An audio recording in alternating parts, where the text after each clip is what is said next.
Pakai ikut rasa hati ke pakai apa? Baik, bila kita masuk dalam kubur, dah dibaringkan di lambung kanan, dalam hadis sebut bila malaikat Munkar Nakir datang, kita akan bangun dan duduk sambil menghadap arah kiblat. Duduk macam mana? Macam mana kita duduk dalam solat? Macam mana dia nak duduk, Ustaz? Dah kena kambus dah. Jangan tanya. Macam mana dia duduk, Allah boleh buat. Akal manusia memang tak boleh nak hadam benda-benda ghaib ni, kan? Contohlah, kalau orang tanya kita, roh kat mana? Roh kita ada kat mana? Roh kita sekarang ni ada kat mana? Dalam badan, kan? Kat mana? Semua badan ke? Tempat-tempat tertentu ke? Nak jawab apa? Ada setengah orang kata kita cubit, bila kita cubit sakit, kat situ lah roh. Habis tu kalau kat situ roh, kamu dia tak boleh nampak lah semuanya. Kalau kita kata roh kita tu berada daripada hujung kepala hingga ke hujung kaki kita, apakah itu roh pun kita tak tahu. Pasal kita pernah tengok roh. Kalau pernah tengok, dah arwah. Sebab kita hanya dapat melihat roh kita bila kita mati saja. Sebab tu Nabi kata, Nabi SAW sabda, mata ni adalah bahagian yang terakhir, fungsi deria yang terakhir yang kita boleh guna pakai sebelum beberapa saat kita mati.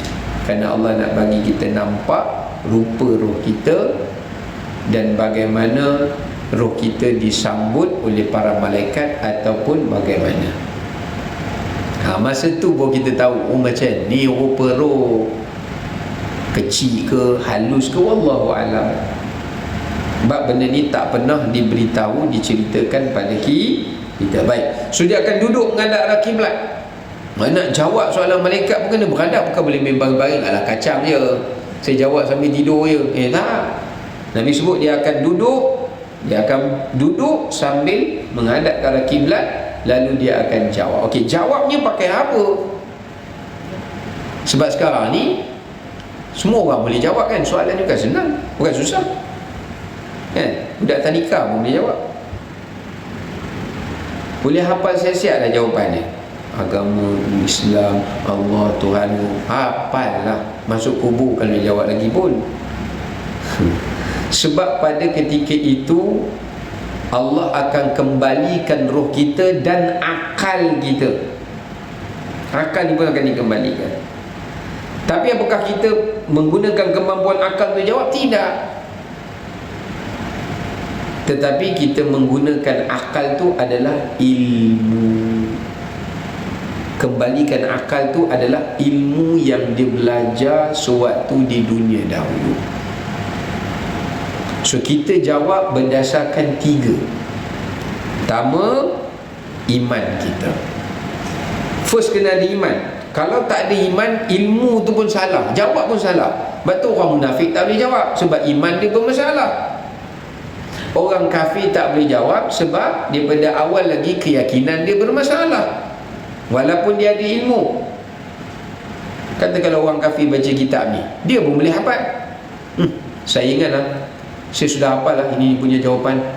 Nanti kalau saya masuk kubur, kalau malaikat tanya, saya pun mau jawab macam ni juga. Cuma saya tak mau masuk Islam. Boleh ke? Tak boleh. First, mesti iman. 2, ilmu. Kita jawab dengan iman, jawab dengan ilmu yang benar yang kita ambil. Tu yang ditanya tadi tu, malaikat tanya, ilmu ni kau ambil mana? ChatGPT ke? AI ke? Tak. Aku ambil daripada Quran. Aku ambil daripada hadis Nabi SAW. Nombor 3, kita jawab dengan amal. Amal amal yang membuktikan kita ikut ilmu tu. Contoh, Allah, betul ke kamu beriman pada Allah? Ya. Contoh, saya semayang. Sebab saya sembah Allah, saya percaya Allah tu ada, sebab tu saya semayang. Apa agama? Islam. Tak boleh beriman Islam saja, tahu Islam saja, mesti kena praktis Islam itu. Ingat tak kita belajar sebelum ni, ada orang kena tanya 5 soalan, ada orang kena tanya 3 soalan. Kenapa berbeza-beza soalan? Mengikut kepada dia amal atau tak amal tentang perintah Allah dan Rasul tu sewaktu di dunia. Itulah yang akan menentukan. Okey? Baik. Ketika sampai pada hal itu, mereka berdua mengherdiknya. Itulah ujian terbesar yang diperlihatkan kepada orang mukmin. Setelah itu ada suara yang berseru dari langit, benar apa yang dijawab oleh hamba-Ku itu. Oleh kerana itu sediakanlah untuknya tempat tidur dari syurga, pakaikan kepadanya pakaian syurga, lumurkan padanya minyak wangi dari syurga, luaskanlah baginya salah satu pintu syurga, luaskanlah baginya kuburnya sejauh pandangan mata, serta bukakanlah baginya salah satu pintu syurga di sisi kepalanya dan pintu lainnya di sisi kedua bahagian kakinya. Kemudian 2 malaikat tadi itu yang tanya soalan tu akan berkata kepadanya. Yang malaikat first kali yang bawa palu tu namanya Ruman. Yang 2 ni Munkar dan Nakir. Tidurlah kamu. Malaikat suruh kita tidur. Tidurlah kamu. Dalam kubur ni tidur je. Tu yang kat dunia dilarang banyak tidur, disuruh banyak beramal. Tidurlah kamu seperti pengantin di kamarnya yang dipenuhi hiasan, tanpa sama sekali merasakan azab kubur ini. Lalu dia berucap, Tuhanku, datangkanlah hari kiamat dengan segera agar aku dapat kembali ke keluargaku. Keluargaku ni maknanya merujuk pada ahli syurga yang lain. Hartaku serta apa yang telah engkau janjikan kepadaku di syurgamu.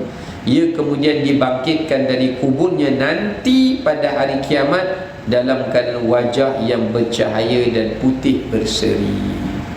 Ini riwayat yang ceritakan bagaimana perjalanan hidup orang-orang mukmin di alam barzakh.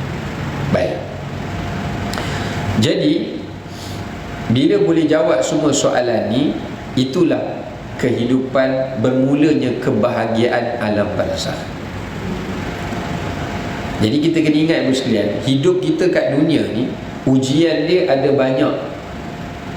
Plot ujian dia banyak. Masa kita muda lain ujian, masa pertengahan muda, masa dah hujung muda, masa dah hilang muda, masa dah jadi warga perak, warga gangsa, warga emas, last sekali warga tembaga.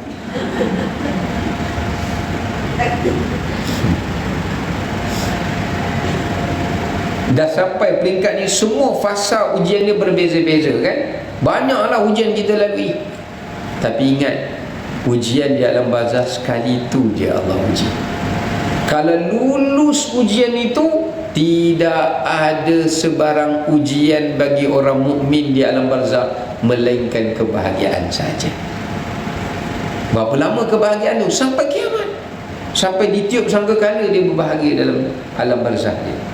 Tapi ingat, kalau dia tak lulus ujian itu, dia tidak akan mengecap istirahat daripada ujian itu walaupun sekejap. Dan dia perlu menghadap siksaan itu sampai kiamat ditiupkan sangkakalanya. Kalau dia orang mukmin, sehingga bersih dosanya itu. Ada yang mungkin tak sabar kiamat, orang mukmin habis dosanya stop lah. Tapi berapa lama wallahu a'lam. Dekat sini, at least kat dunia ni kita kena uji selang berapa tahun atau berapa bulan, berapa hari, hilang. Bahagia balik, datang pula, okey lah juga. Ni kalau dalam bahasa tak adanya, dia tak hilang lah. Kalau nak hilang pun melalui apa? Melalui amal jariah dia.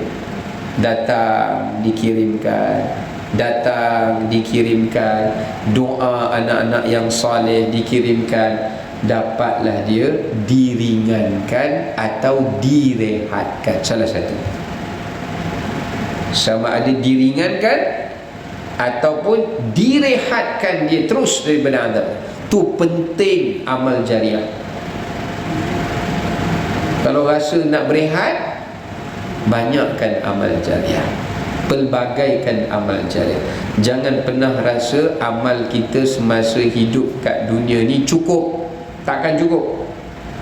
Orang selalu cakap, cukup Ustaz. Saya tanya dia, macam ni lah Haji lepas bersara ni, duit dan simpanan bank cukup tak? Tak cukup lah Ustaz. Duit pun tak cukup, macam mana amal boleh cukup? Kan? Kita nak survive hidup ni, dah makin berumur ni lagi banyak pakai duit. Banyak yang kena maintenance. Mata pergi cek, kejap lagi telinga pula, kejap gigi pula nak kena buat. Banyak maintenance dia. Walaupun makan mungkin dah kurang lah kan, tapi maintenance lain pula. Duit orang pencen juta-juta pun dia punya belanja pun lagi besar, dia pun tak rasa cukup. Bagaimana amal boleh cukup? Mustahil. Mustahil. Maka sebab itu Islam mensyariatkan amal jariah. Siapa yang nak banyak mengecap istirahatnya di barzakhnya, jangan dia abaikan amal jariah.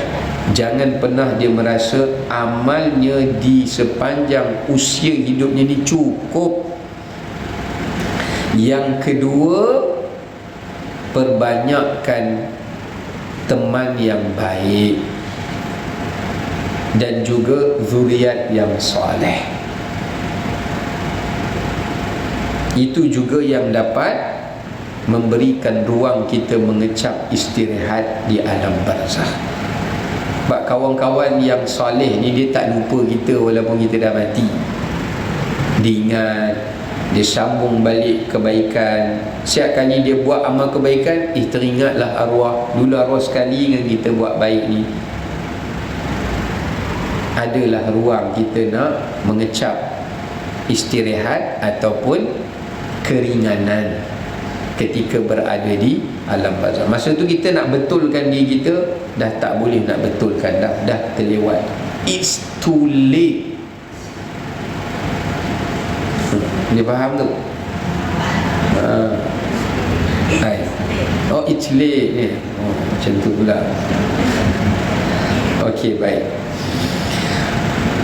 Okey, cuma timbul perbahasan tidur ni. Ada ulama bincang, apakah penghuni kubur tidur je? Atau apakah tidur tu secara hakikat atau secara kiasan? Ini juga ulama bincang. Ada ulama kata tidur secara hakikat, sebab di alam barzakh kita akan bergerak ziarah ke apa semua dengan roh. Roh kita akan ziarah roh sahabat kita di kubur lain. Roh kita akan dibawa bersiar, melihat roh orang syuhada duduk dalam syurga terus. Roh macam orang biasa-biasa ni, dia dapat melihat, menyaksikan nikmat-nikmat syurga yang dijanjikan oleh Allah padanya siang dan malam, atau pagi dan petang. Tapi jasadnya di situlah. Pergerakan dia itu adalah pergerakan rohaniah. Roh dia boleh rasa gembira, rohnya boleh rasa sedih. Sebab yang bagi rasa sedih, gembira ni roh kita, elemen roh, bukan jasad. Jasad kita dia tak ada rasa apa, dia kaku. Ya. Ada yang kata maksud tidur kat sini, maknanya tidur tapi roh tu yang mengecapnya. Macam kita tidur kan, kita mimpi dapat handbag baru, dapat rantai, sudah-sudah pegang, Oh, mimpi, ya Allah. Aku dapat betul. Siap pegang bangun tidur. Oh, tak ada pun. Contohlah. Ya. Okey, baik. Ada yang kata tidur kat situ maknanya secara majaz. Majaz ni kiasan. Maknanya kalau ambil tafsiran begitu, maksudnya bukan tidur macam kita tidur hakikat tu. Maknanya tidur tu maknanya rehat. Mereka beristirahat dalam kubur tu tanpa ada sebarang gangguan. Mereka berseronok dengan amal-amal mereka yang menemaninya, ya, dan juga dengan nikmat-nikmat Allah yang dijanjikan untuknya.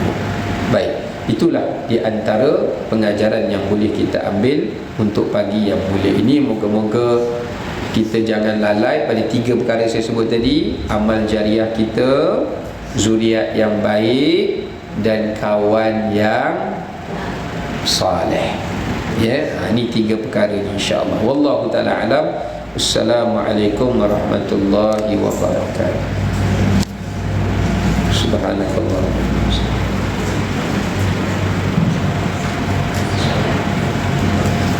Bismillahirrahmanirrahim. Alhamdulillah wassalatu wassalamu ala rasulillah ajmain. Allahumma inna billahi yazina bil hilmi wa bil taqwa wa jamilna bil afiyah. Allahumma ja'al jam'ana hadha jam'an marhuma wa tafarruqana min ba'di tafarruqan ma'suma wa la taj'alillahumma fina wa ma'ana shaqiyya wa la mahruma wa la maqruda bi rahmatika ya arhamar rahimin. Alhamdulillah. Boleh?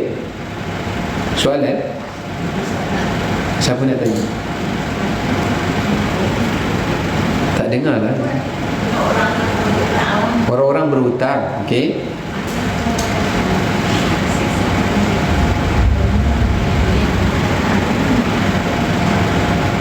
Orang yang berhutang disegerakan siksaan ke atasnya, dikubur lagi.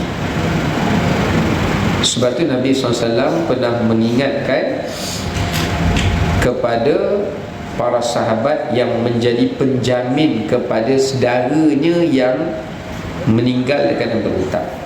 Nabi ingatkan dia, segerakan melunaskan hutangnya, jangan kamu menangguhkan. Bila dah hutang dia dah lunas, Nabi sebut ketika ini dia sedang berbahagia daripada belenggunya.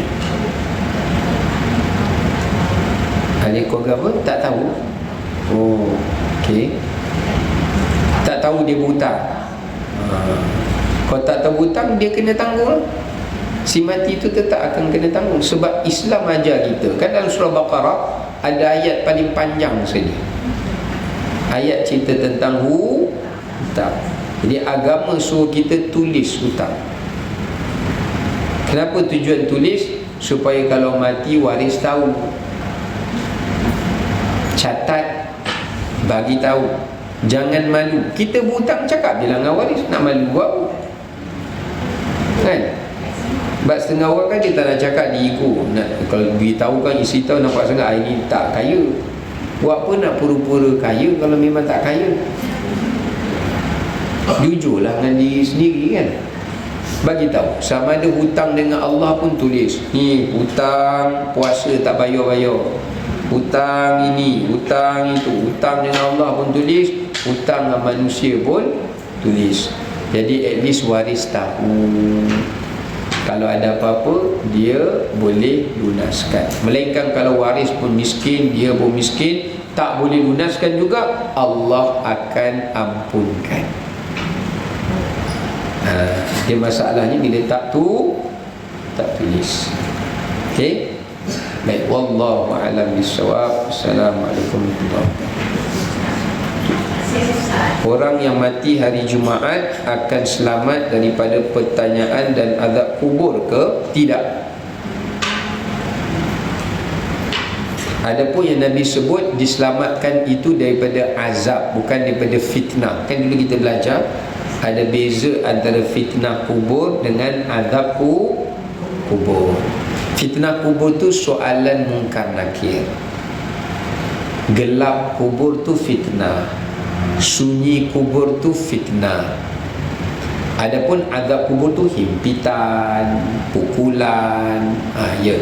Kalau meninggal pada hari Jumaat tu, mengikut sebagai riwayat, dia terhindar daripada azab. Fitnah tidak. Fitnahnya tidak. Tapi ada ulama mengatakan dia terhindar pada hari itu sahaja. Hari lain kalau dia orang tak baik, dia boleh kena azab, bergantung pada amalnya. Sebab Chong pun meninggal tadi hari Jumaat.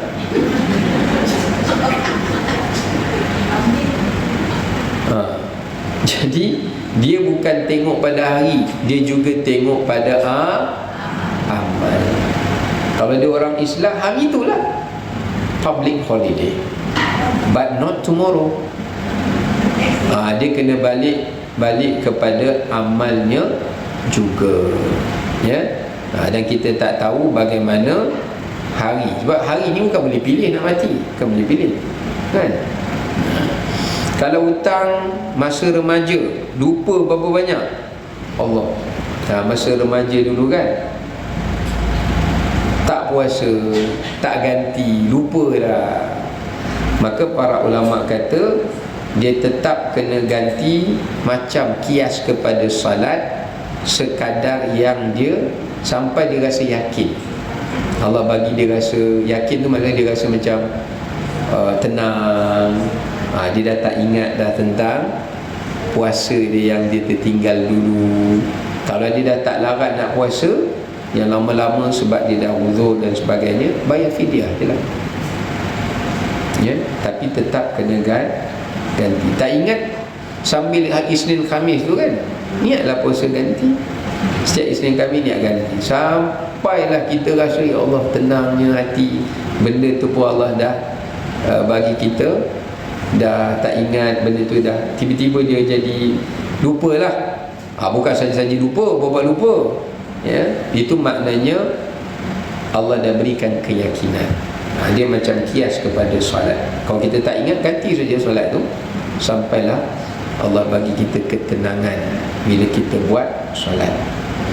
Wallahu a'lam. Assalamualaikum warahmatullahi wabarakatuh. Terima kasih. Assalamualaikum.